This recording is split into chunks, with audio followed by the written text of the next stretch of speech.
Hello students.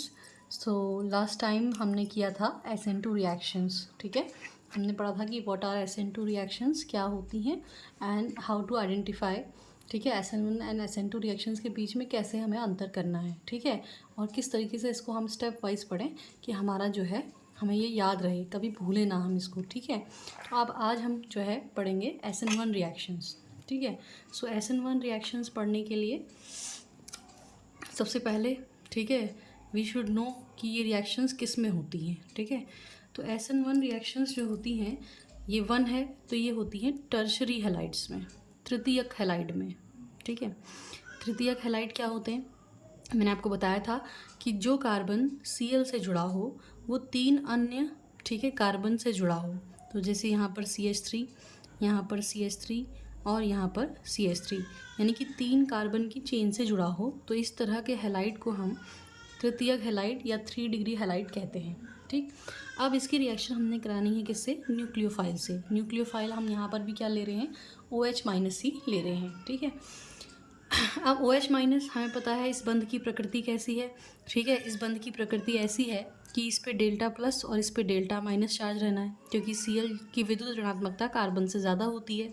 तो ये जो साझा किए गए इलेक्ट्रॉन है वो Cl की तरफ को ज़्यादा झुकाव में रहेंगे। अब OH- अगर फ्रंट से अटैक करता है तो Cl-, ये भी माइनस, ये भी माइनस, यहाँ पर क्या हो जाता है? प्रतिकर्षण हो जाता है। ठीक है, ये चीज़ याद रखनी है। तो प्रतिकर्षण की वजह से ये आगे से अटैक नहीं कर पाएगा, फ्रंट से अटैक नहीं कर पाएगा। अब हम कहें कि मान लीजिए पीछे से अटैक करता है, तो पीछे से भी ये अटैक नहीं कर पाएगा। क्यों नहीं कर पाएगा? क्योंकि तीन बड़े ग्रुप लगे हुए हैं। ठीक है, एक CH3, एक CH3 और एक तीसरी वाला CH3। जब आप इसे खोल के लिखेंगे तो यहाँ पे काफ़ी जगह ये घेरेगा। ठीक है, या बड़े ग्रुप कहते हैं इनको, हैवी ग्रुप कहते हैं। तो OH- यहाँ पीछे से भी अटैक, इसको जगह नहीं मिलेगी अटैक करने के लिए। ठीक है, अटैक तो करेगा लेकिन जगह नहीं मिल पाएगी। और इसको जो है हम क्या कहते हैं? इस कारण को स्टैटिक हिंड्रेंस कहा जाता है। ठीक है, स्टैटिक हिंड्रेंस का मतलब बल की ग्रुप अगर उपस्थित हो, भारी ग्रुप हो, तो उसकी वजह से इसको जगह न मिल पाना। ठीक है, तो ये हमारा दो कारण है कि OH ना फ्रंट से अटैक कर सकता है ना बैक से अटैक कर सकता है। ठीक है, तो और हमें ये भी याद है कि ये रिएक्शन, ये वन है तो ये रिएक्शन कितने स्टेप में होगी? 2 स्टेप में होगी, 2 पदों में होगी। यानी कि पहले पद में हमें क्या करना चाहिए? कुछ ऐसा करना चाहिए जिससे कि जो है ये जो हमारी प्रॉब्लम आ रही है कि आगे से भी और पीछे से भी अटैक नहीं हो पा रहा है, यानी कि रिएक्शन तो हो ही नहीं पा रही है, तो इसके लिए जो है रिएक्शन जो है 2 स्टेप में होगी। और 2 स्टेप में होने के बाद जो है हमारे को प्रोडक्ट मिलेगा। तो पहला स्टेप क्या है? स्टेप 1 क्या है? ठीक है, स्टेप 1 ये है कि आप यहाँ से जो है, ठीक है, स्टेप 1 में क्या होगा? देखिए, जो ये CCl है, ठीक, और ये जो भी हमारे पास टर्शरी हैलाइड हमने लिया हुआ है CH3, CH3 एंड CH3, तो पहले स्टेप पे जो है delta plus and delta minus अभिकर्मक की उपस्थिति में, ठीक है, जो भी अभिकर्मक, जैसे हमने कहा कि हम जलीय NaOH ले रहे हैं, अभिकर्मक की उपस्थिति में क्या होगा? ये बॉन्ड टूटेगा और Cl- यहाँ से निकल जाएगा। ठीक है, जब Cl- यहाँ से निकलेगा तो जो बनेगा वो क्या है? देखिए, ठीक है, Cl- के निकलने पर देखिए क्या बचा? केवल 3 CH3 बचे, और ये 3 CH3 जो है अपने आप को दूरी पर जो है मैक्सिमम दूरी पर एडजस्ट कर लेंगे। और कार्बन पे अब कैसा चार्ज रहेगा? प्लस चार्ज रहेगा, डेल्टा नहीं रहेगा। डेल्टा तो साझा किए में होता है। ठीक है, अब जो है यहाँ पर प्लस चार्ज रहेगा और Cl- यहाँ से निकल गया। ठीक है, अब आप देखें ये क्या बना? ये बना कार्बोकैटायन। कार्बन पर जब क्या होता है? धनावेश होता है तो उसे हम कहते हैं कार्बोकैटायन। कैटायन का मतलब पॉजिटिव आयन। ठीक है, और कार्बो मतलब कार्बन पर, तो कार्बन पर यहाँ पे पॉजिटिव जो है चार्ज है, आवेश है, इसलिए इसे कार्बोकैटायन कहते हैं। और ये कैसा कार्बोकैटायन है? ये जो है 3 डिग्री यानी कि तृतीय कार्बोकैटायन है। जिस कार्बन पर प्लस है वो कार्बन तीन अन्य कार्बन जो है उनकी चेन से जुड़ा है। ठीक है, तृतीय कार्बोकैटायन इसे कहते हैं। और देखिए एक और चीज़ होती है, जो CH3 होता है वो इलेक्ट्रॉन रिलीजिंग ग्रुप होता है, इलेक्ट्रॉनों को देता है। तो ये जो है इलेक्ट्रॉन इसको दे रहा है, ये भी दे रहा है और ये भी दे रहा है। एक तरीके से ये तीनों जो है इलेक्ट्रॉन देने का मतलब, ये जो शेयर्ड पेयर इलेक्ट्रॉन है इसकी तरफ को झुकाव रख रहे हैं। ठीक है, देने की आदत है इसकी, तो अपने से दूर रखेंगे, इसकी तरफ को जो है देंगे, जिससे इसका जो प्लस चार्ज है वो कम होगा। ठीक है, और प्लस चार्ज जितना ज़्यादा कम होगा उतना ही कार्बोकैटायन क्या होगा? स्थायित्व होगा उसमें। तो यहाँ पर क्या होता है? टर्शरी कार्बोकैटायन का स्थायित्व ज़्यादा होता है as compared to secondary, as compared to primary. ठीक है, क्योंकि टर्शरी में 3 लगे होते हैं, सेकेंडरी में केवल 2 CH लगा सकते हैं कार्बन, और प्राइमरी में केवल 1। यानी कि यहाँ पर तो 3 लोग जो है इसके चार्ज को बैलेंस कर रहे हैं, सेकेंडरी में 2 ही कर पाएंगे और प्राइमरी में 1 ही कर पाएगा। तो सबसे ज़्यादा जो चार्ज, जो पॉजिटिव चार्ज कम करने का काम कर रहे हैं वो तृतीयक पे कर रहे हैं और उसकी स्थायित्व को बढ़ा रहे हैं। ठीक है, इसलिए ये जो है टर्शरी कार्बोकैटायन यहाँ पर, इसीलिए जो है ये रिएक्शन जो होती है वो टर्शरी में होती है, क्योंकि टर्शरी में जो है यहाँ पे जब कार्बोकैटायन बनता है तो उसमें स्थायित्व ज़्यादा होता है सेकेंडरी और प्राइमरी के मुकाबले। ठीक है, इसीलिए जो है SN1 रिएक्शंस जो होती है वो टर्शरी हैलाइड्स में होती हैं। तो पहले स्टेप पे हमें क्या बना, पहले स्टेप पे हमारे पास बना एक टर्शरी कार्बोकैटायन। अब आएगा स्टेप नंबर 2। स्टेप 2 में क्या होगा, अब ये जो टर्शरी कार्बोकैटायन है आप देखिए CH3, ठीक है, CH3 एंड CH3, ठीक हो गया, प्लस का निशान इस पर। अब इस पर जो है कौन अटैक करेगा, हमारा नाभिक रागी अटैक करेगा।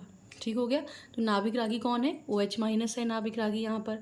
अब ये जब अटैक करेगा तो आप देख रहे होंगे कि ये फ्रंट से भी अटैक कर सकता है और ये चाहे तो बैक से भी अटैक कर सकता है। समझ में आ रहा है? तो अगर ये फ्रंट से अटैक करेगा तो क्या बन सकता है, या बैक से अटैक करेगा तो क्या बन सकता है, ये भी देखने वाली बात है। अगर ये फ्रंट से अटैक करेगा तो आपको पता है कि जैसे ही अटैक करेगा, यानी कि जुड़ने के लिए आएगा, अटैक का मतलब यहाँ पे जुड़ने की प्लस है, ये माइनस है, जुड़ जाएंगे, इसकी वैलेंसी को सेटिस्फाई कर देगा। तो इस केस में जो है फिर जो 3 CH3 अभी मैक्सिमम दूरी पर होकर एक त्रिकोणीय जो भी आपके हैं इस तरह का बना रहे थे, ये वापस रीअरेंज होंगे, क्योंकि चतुष्फलकीय संरचना आएगी। अगर कार्बन किसी भी तरह से 4 बॉन्ड से जुड़ा है तो चतुष्फलकीय संरचना रहती है। तो यहाँ पर जो है OH जो है राइट, क्योंकि ये फ्रंट से आ रहा है तो राइट साइड पे जुड़ेगा, और 3 CH3 जो है फिर से वापस अपनी पोजीशन पर आ जाते हैं। ठीक है, तो यहाँ पर आप देखें इस तरीके का कुछ हमें तृतीयक अल्कोहल जो है, ठीक है, देखने को मिल रहा है। ठीक हो गया। अब यहाँ पर लेकिन जो पॉसिबिलिटी है वो फ्रंट से भी अटैक करने की है और बैक से भी अटैक करने की है, और सबसे बड़ी बात कि ये है कि बराबर अटैक करने की है। समझ में आ रहा है कि जितना फ्रंट से हो सकता है 50% अगर फ्रंट से अटैक कर रहा है तो 50% बैक से भी अटैक करे। तो अगर बैक से अटैक करेगा, मान लीजिए पीछे की तरफ से अटैक करता है, हम ये एक पॉसिबिलिटी ले रहे हैं, दिस इज़ वन पॉसिबिलिटी कि वो आगे से अटैक करे। ठीक है, वन पॉसिबिलिटी है। तो सेकंड पॉसिबिलिटी है कि वो किससे, ये फ्रंट से अटैक कर रहा है यहाँ पे, और सेकंड पॉसिबिलिटी है कि वो कहाँ से अटैक करे, बैक से अटैक करे। तो जब वो बैक से अटैक करेगा तो हमारे पास जो संरचना बन के आएगी, ठीक है, वो किस तरीके से आएगी कि OH माइनस ने अगर पीछे से अटैक किया तो ये पीछे से जुड़ेगा, और ये जो CH3 है, ये वाला CH3 फ्लिप करके जो है, ठीक है, यहाँ से इस तरीके से उल्टा होके इस तरफ आ जाएगा। ठीक, और जो संरचना हमारे पास आएगी वो इस कुछ इस तरीके से आएगी कि आप OH जो है इस तरफ होगा और बाकी CH3 जो है इस तरफ, ठीक है, ऐसे जो है बना दिए जाएंगे। तो ये भी एक वही चीज़ है, सेम चीज़ है, लेकिन आप देख रहे हैं इन दोनों में क्या अंतर है, पहले में और दूसरे में ये अंतर है कि यहाँ OH दाईं तरफ है और यहाँ OH कहाँ है, बाईं तरफ है। तो इससे क्या फ़र्क पड़ा बताइए? इससे ये फ़र्क पड़ता है, देखिए कि हमारा जो Cl था, हमारा जो अभिकारक था, ठीक है, रिएक्टेंट था, उस रिएक्टेंट में जो Cl है वो दाईं तरफ है। ठीक है, और अगर फ्रंट से अटैक होता है तो जो OH है वो भी दाईं तरफ आता है, लेकिन अगर बैक से अटैक होता है तो जो OH है वो कहाँ की तरफ आता है, ठीक है, दाईं की जगह बाईं तरफ आता है। तो दाएं का बायां हो जाना, यानी कि उल्टा हो जाना एक तरीके से, ठीक है, बदल जाना। तो इस चीज़ को अब 50% चांस है कि ये मिले और 50% चांस है कि ये मिले। जब हमें क्या मिलता है, इस तरीके का जो है हमारे को जो है विन्यास मिलता है, तो इस विन्यास में हम क्या कह सकते हैं कि दोनों पॉसिबिलिटीज़ हैं, दोनों बन सकते हैं, और अगर दोनों बराबर मात्रा में बने तो इसे हम क्या कहते हैं, इसे हम कहते हैं रेसिमाइजेशन। ठीक है, क्या कहते हैं, रेसिमाइजेशन कहते हैं, रेसिमीकरण कहते हैं हिंदी में। रेसिमाइजेशन मतलब दो तरह की फॉर्म मिलना, एक दाईं वाली और एक बाईं वाली, और दोनों बराबर मिलना, बराबर मिक्सचर, ठीक है, बराबर अमाउंट में मिलना, इसे हम जो है रेसिमाइजेशन कहते हैं। ठीक हो गया। तो यहाँ पर क्या देखने को मिलता है, हमें रेसिमीकरण देखने को मिलता है। रेसिमीकरण मतलब बराबर मात्रा में दायां और बायां दो तरह के उत्पाद देखने को मिलते हैं। ठीक है, आगे इसको और समझेंगे कि ये क्या है, दायां बायां से क्या फ़र्क पड़ा, विन्यास में फ़र्क पड़ा। अगर हम कहें त्रिविम विन्यास यानी कि 3D स्ट्रक्चर, हवा में कोई चीज़ अगर हम लें तो उसमें हम देखें कि दाईं तरफ क्या है और बाईं तरफ क्या है, तो उसकी संरचना में, या आप कह सकते हैं कि उसके त्रिविम विन्यास में, त्रिविमीय जो संरचना है, ठीक है, विन्यास में, उसमें क्या है, अंतर है, एक बार दाईं तरफ है और एक बार बाईं तरफ है। ठीक है, तो ये हमारे पास क्या हो गई, SN1 रिएक्शंस हो गई हैं। ठीक है, और इसमें अभी हमने एक और चीज़ समझनी है कि जो SN1 रिएक्शंस होती हैं, हमने कहा कि वो क्या होती हैं, यूनिमोलिकुलर। वन का मतलब क्या है यहाँ पर, एक आणविक, यूनिमोलिक्यूलर, एक आणविक। तो यूनिमॉलिक्यूलर एक आणविक मतलब एक ही अणु पे निर्भर कर रही हैं। जो हमारा पहला वाला पद है, ये हमारा पद जो है फर्स्ट स्टेप जो है वो है स्लो, ठीक है। जो हमारा ये पहला पद है ये कैसा है, स्लो है, और जो दूसरा पद है ये कैसा है, फास्ट है। तो आपने चौथे चैप्टर में पढ़ा भी होगा कि किसी भी रिएक्शन का जो रेट होता है वो हमेशा किस पद पे निर्भर करता है, स्लो स्टेप पे निर्भर करता है। और इस स्लो स्टेप में जो हमारे पास रिएक्टेंट है, केवल एक ही रिएक्टेंट है जो कि हमारा हैलाइड है, एल्काइल हैलाइड है, ठीक है। यानी कि यहाँ पर जो रेट ऑफ रिएक्शन है ये केवल किस पे डिपेंड करेगी, एल्काइल हैलाइड की, यानी कि एक ही मॉलिक्यूल जो कि एल्काइल हैलाइड है, ठीक है, इसकी जो है इसकी सांद्रता पे निर्भर करती है, OH की सांद्रता पे निर्भर नहीं कर रही है, यानी कि एक ही अणु पे निर्भर कर रही है। इसलिए हमने इसे क्या कहा, यूनिमॉलिक्यूलर कहा। समझ में आ रहा है? अगर आपको किसी को कोई कन्फ्यूज़न हो तो आप मुझे, ठीक है, डाउट हो तो आप मुझे बता भी सकते हैं। तो ये हमारा SN1 रिएक्शंस हो गई। इन SN1 रिएक्शंस में जो है किस तरीके से हमें पढ़ना है, याद रखना है, केवल 12th के सिलेबस के अकॉर्डिंग मैं जो आपको है समझा रही हूँ, ठीक है।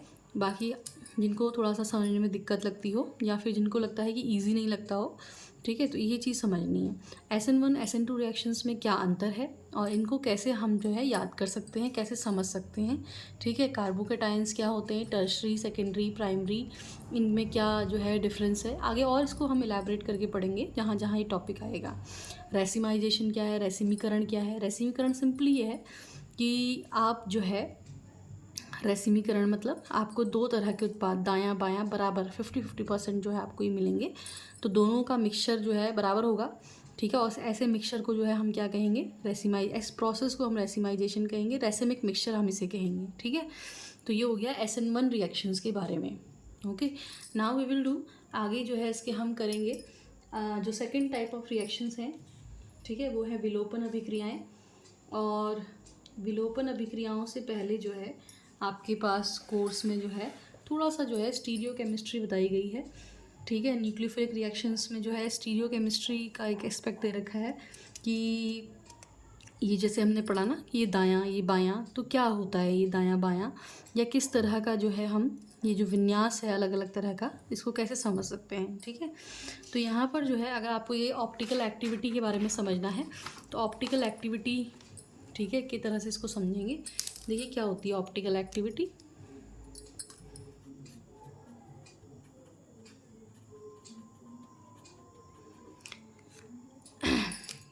ऑप्टिकल एक्टिविटी हमारे पास देखिए क्या होते हैं, ऑप्टिकल आइसोमर्स होते हैं, ठीक है। ऑप्टिकल का मतलब आप समझ रहे होंगे प्रकाश, ठीक है। तो कैसा प्रकाश हम यहाँ पे समझते हैं, देखिए यहाँ पर जो है plane of polarised light, plane of polarised light क्या होती है। देखिए जो सूर्य का प्रकाश होता है या कोई भी तरह का जो प्रकाश होता है वो चारों तरफ चारों दिशाओं में इस तरीके से जो है, ठीक है, फैलता है, हमें पता ही है। लेकिन अगर इस प्रकाश को हम क्या करें, किसी प्रिज्म से पास कर दें, ठीक है, या निकोल के प्रिज्म से पास कर दें, तो क्या होता है, ठीक है, हमें क्या मिलता है, हमें जो प्रकाश है जो कि चारों तरफ चारों दिशाओं में फैला हुआ है वो केवल दो दिशाओं में जो है मिलता है इस तरीके से। तो एक प्लेन में मिल रहा है ना। जो पोलराइज लाइट थी उसको हमने, या प्लेन ऑफ पोलराइज मतलब यहाँ पर जब हमने इसको इससे पास किया तो एक प्लेन में जो है या दो पोल्स जो हैं, ये प्लेन ऑफ पोलराइज लाइट है।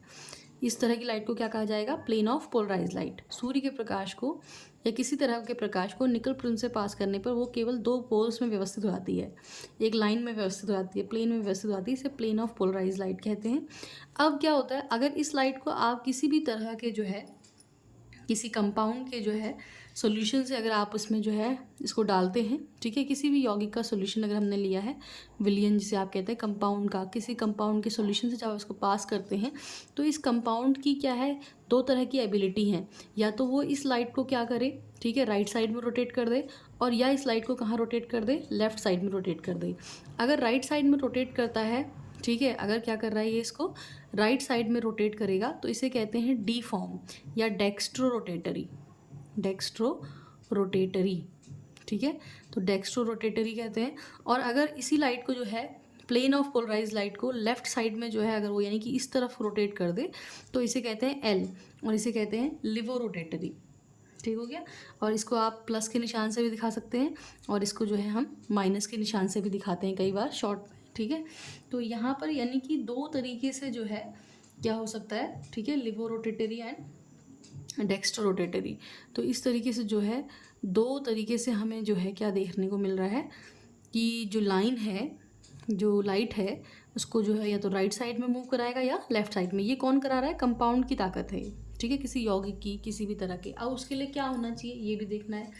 और इस तरीके का जब कोई भी कंपाउंड करता है तो उस कंपाउंड को हम ऑप्टिकली एक्टिव कंपाउंड कहते हैं, यानी कि वो प्रकाश के, ठीक है, जो प्रकाश है, प्लेन ऑफ पोलराइज लाइट है, उसके लिए ऑप्टिकली एक्टिव है, यानी कि उसको जो है दायां या बायां घुमाने की क्षमता रखता है, ठीक है।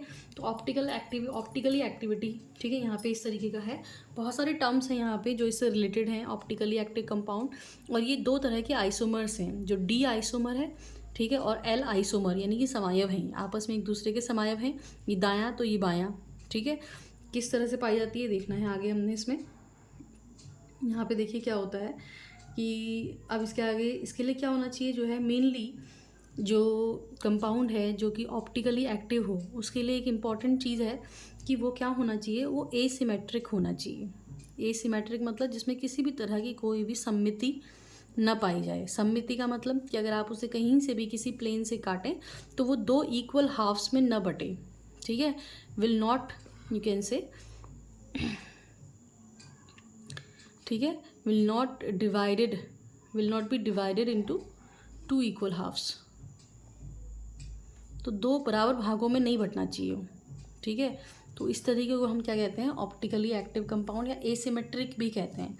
अब एसिमेट्रिक कौन होगा? एसिमेट्रिक वो होगा जिस केस में, अब जैसे हम यहाँ पे कंपाउंड की बात कर रहे हैं, मान लीजिए हम कार्बन ही ले रहे हैं, तो क्या होना चाहिए, जब वो चार अलग अलग तरह के ग्रुप से जुड़ा हो, ए बी सी डी, ठीक है, तो क्या होगा, आप इसे कहीं से भी काटें तो इसके जो इक्वल हाफ्स नहीं हो सकते। मान लीजिए यहाँ से काटूँ मैं इसको, तो ये ए और डी, ये बी और सी, अगर आप देखें तो ये भी अलग है, ये अलग है, यहाँ से कहीं से भी, यानी कि क्या होना चाहिए, जो भी कंपाउंड है, जैसे मान लीजिए कार्बन की बात करें हम, बीच में कार्बन, क्योंकि हम कार्बन कंपाउंड ही पढ़ रहे हैं तो बीच में कार्बन होगा ही होगा।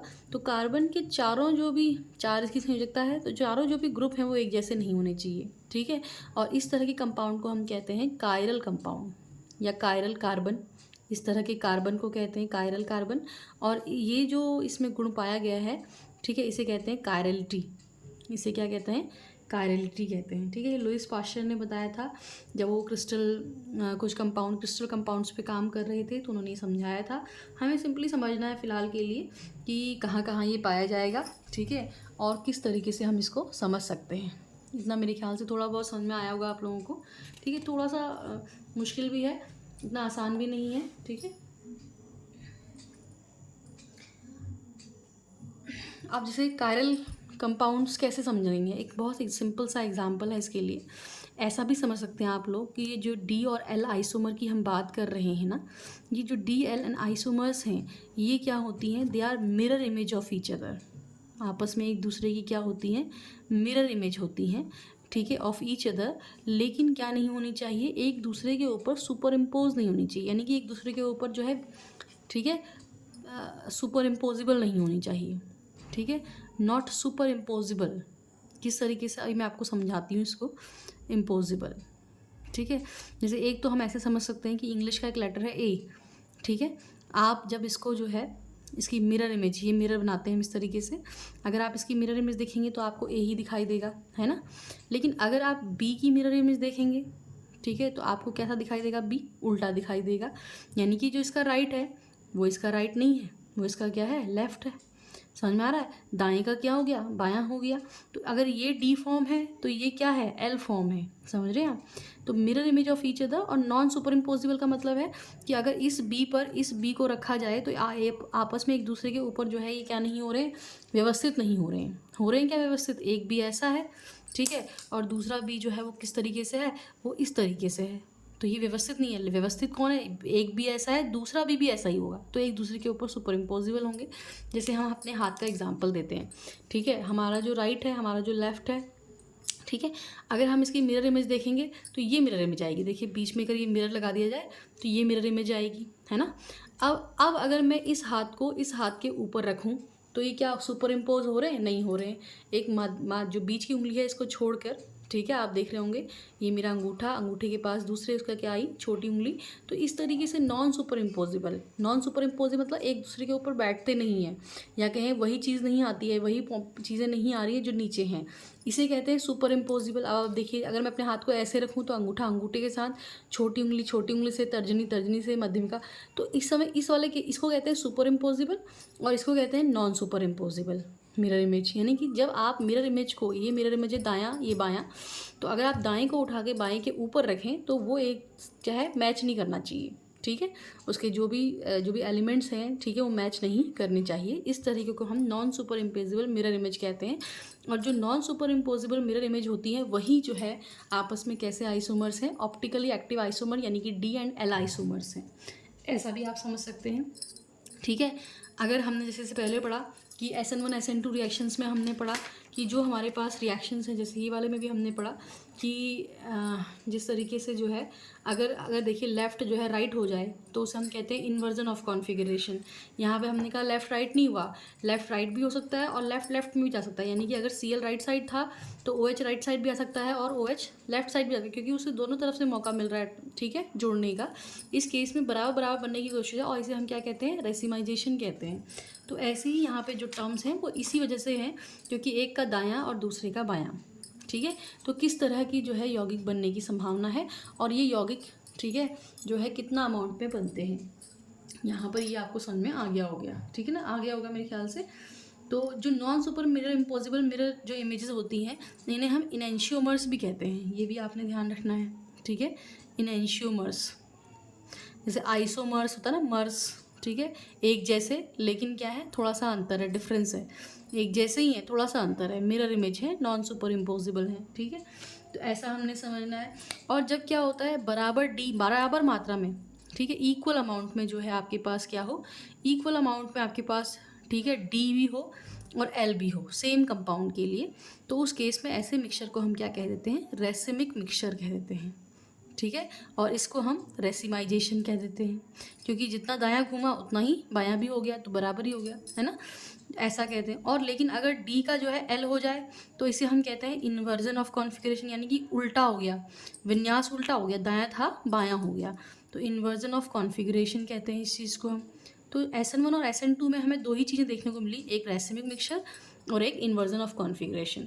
रेसिमिक मिक्सचर हमें SN1 में देखने को मिलता है और इन्वर्जन ऑफ कॉन्फ़िगरेशन हमें किस में देखने को मिलता है, SN2 में देखने को मिलता है। ठीक है, तो ये दो चीज़ें आपने याद रखनी है। SN1 और SN2 यहाँ पर कंप्लीट होता है और कुछ टर्म्स भी जो है यहाँ पे कंप्लीट होते हैं, जैसे DL isomers, optically active compounds, chirality क्या होती है, एसिमेट्रिक होना, मतलब उसे आप किसी भी प्लेन से काटें उसमें किसी भी तरह की सिमेट्री नहीं पाई जानी चाहिए। ठीक है, प्लेन ऑफ सिमेट्री नहीं होनी चाहिए, किसी प्लेन से काटने पर वो दो इक्वल हाफ्स में न बटे। ठीक है, या इस तरीके से समझ सकते हैं आप लोग। तो यहाँ पे कुछ टर्म्स हैं, कायरलिटी है, कायरल कार्बन है, ठीक है, super imposable, non super imposable. जैसे ए है, ए के ऊपर ए को रख देंगे तो ये सुपर इम्पोजिबल है। ठीक है, इसको उठा के इसके ऊपर दीजिए, सुपर इम्पोजिबल है, इसको उठा के इसके ऊपर रखिए, नहीं बैठेगा। ठीक है, सेम नहीं आएगा, दाएं का बायां हो गया है। ठीक है, तो ये नॉन सुपर इम्पोजिबल है। इस तरीके से आपने ऑप्टिकल एक्टिविटी को समझना है। ठीक है, आई होप कि आपको समझ में आया होगा। SN1 SN2 रिएक्शन यहाँ पे कंप्लीट होती है। Thank you all of you.